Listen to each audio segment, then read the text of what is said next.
So we're here today at Angus Acres in Kinsella, Alberta with the Armitages, who've been in the business since 1962. Is that correct, Bill?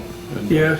So, and they bought their first cows in 1957, and we're really pleased to be here, Carla and myself, to introduce you to them right at the ranch here today, and get them to tell us a little bit about the history of their operation. So I'll let you start off, Jordis and Bill, and tell us a little bit about yourselves and who's involved in the operation, and we'll go back a little bit in history. So,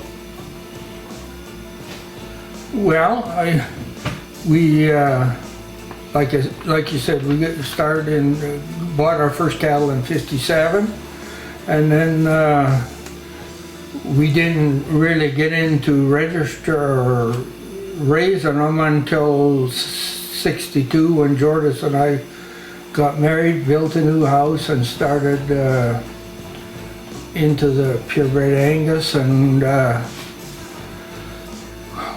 we didn't know exactly what we were going to call our herd, but we were debating whether to call it Angus Acres or Green Acres, and we decided on Angus Acres, and I don't know, maybe Green Acres might have been better. right on. From the show on TV. Yeah. Right. So now, who's involved with you on the ranch as far as day-to-day operations? Well, I am right now. I am retired for about 4 years, and Dwight and Joanne Mackay have taken over. They have taken over the farm, and they worked with me since '89 and have built up a herd here of their own. And so they're got their own herd, and I dispersed mine, must be 4 or 5 years ago. I have no cattle at all right now. And Bill, I know from knowing your herd a little bit, I know you've always stuck with pretty much straight Canadian pedigrees, so to speak, or genetics. Is that pretty much the same today, or? Well, I didn't know what to do, and I decided, seeing I wasn't in the show business or anything, and I kind of liked, so I thought I'd just stick with the Canadian cattle, and I knew the pedigrees, and they were enough to keep, a track of. So I stayed with the Canadian, and bred them up, but seeing I didn't go into any show business, I just went to the odd consignment sales, and Jordis and I were alone here on the farm until about 1990, I guess, and then Dwight come and helped us. And of course, Jordis taught school and was a counselor for a number of years, so we were pretty busy. Right.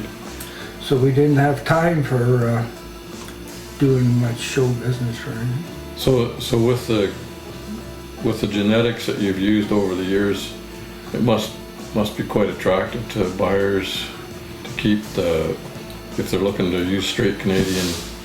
Well, it has. It's been very good, actually, and I give a lot of credit to Lloyd Pickard and the cross-country sale that got my cattle out, and Jim Baldridge and Al Conover, the guys that run them sales, man, they got some of my cattle into the States and different places. Sure. Done well with them. Very well. And Jordis, you must have some stories to tell us a little bit about, through the years, all these folks stopping in to buy cattle. You mentioned the Japanese before we started, and Bob Prestige coming along with a group to feed him a big dinner. You must have a couple stories on that. Well, it was always very interesting. Like, once Bob realized that my main job for Angus Acres was to cook, he made a point of stopping for lunches or dinners, and we always enjoyed the crew that he brought with them. I just remember at one, I think it was a morning luncheon, he had a group of Japanese here, and they didn't speak much English. And I had put out a spread of, the Viking bolognas and the buns and pickled carrots, which is just, pickled carrots are just a common thing for us. Anyways, they're passing this around, and this one Japanese was sampling, and all of a sudden he's talking to the fellow next to him, so he tried them, and they ate the whole quart.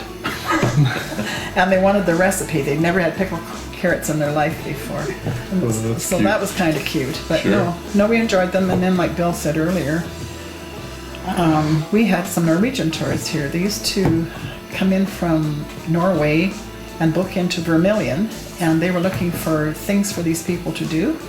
So we knew the mayor of Vermilion at that point. She was a good friend of ours, and she called and said, would you mind having a bus tour out there? So how many? Well, it wound out to be a number of tours over several years, and we fed anywhere from 15 to 70 Norwegians. Really?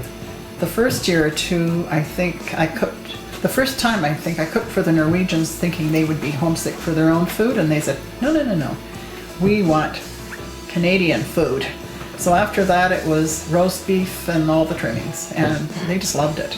So they'd come out for an afternoon, and they'd stay for supper and tour the area, see the big machinery in the area.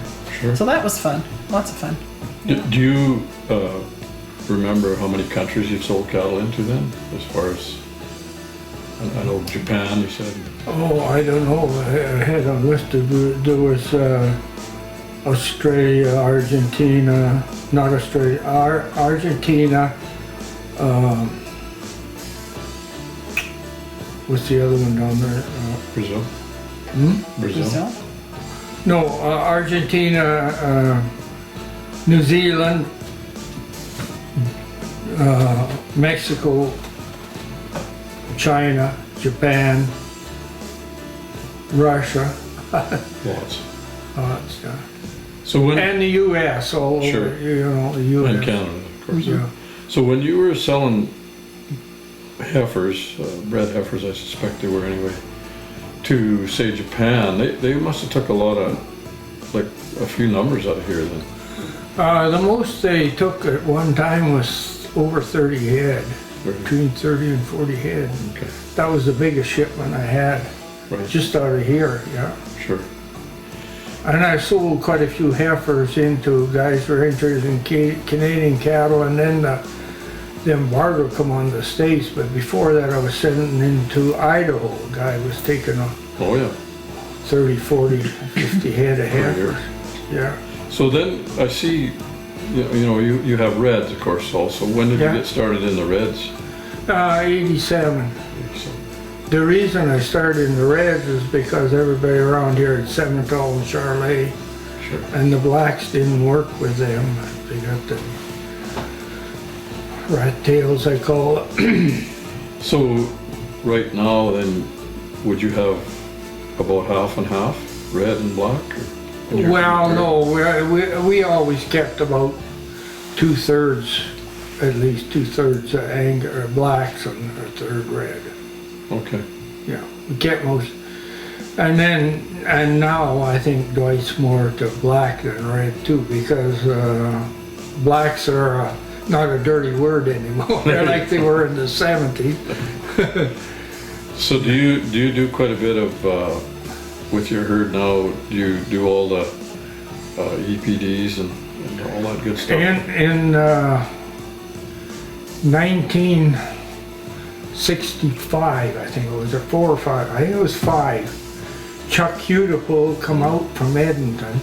That was the start of the ROP. And he come and sat at the table where you were there, and he calculated out the 205 day and the weights for all our cattle in the fall. And he did that for a number of years until they got enough people involved in it. Then they set up a deal in Edmonton, a computer, and then you sent them in like after that. And you still do that? Oh, I did that right to the end. Yeah. Then it was ROP and EPDs in. Yeah, sure. I followed it right through from 65 right through, yeah. Okay. So in this area then, pretty good market for Angus bulls? It was really good, but I think what's happening now is there's a lot of people,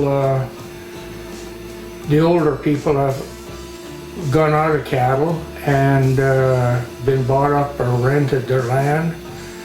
And also what's happened in the last number of years is cattle prices and grain prices are high at the same time.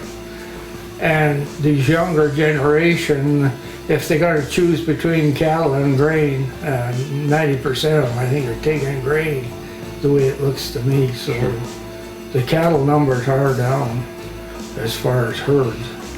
In this area? Yes. Sure. Well, that's interesting.